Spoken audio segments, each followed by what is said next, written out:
Satisfied naman yung customer natin ngayon guys sa nakita niyang ginawa natin sa kanyang motor. Oh.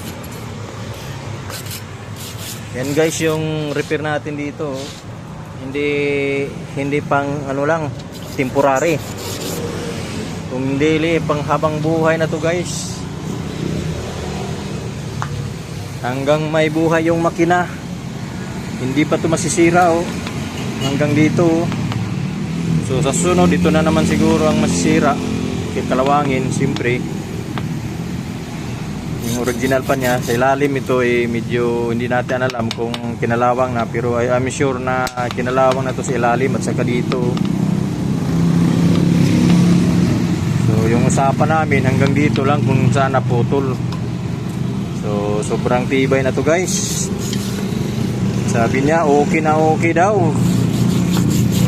Kasi mahalaga yung buhay natin sa lahat. Kaya hindi pwede magtemporary lang tayo. Pag ma-hospital tayo, ang laking gastos. Kaya pag-isipan nyo yung mga hilig ng mga temporary. Isipin nyo yung sakay ay mga pamilya nyo, anak, ikaw, asawa mo. So kailangan pagtibayan natin ang ating motor, pag-repair para iwas disgrasya. So yan guys, oh, dito lang to sa kita yung shop natin sa Surigao City guys.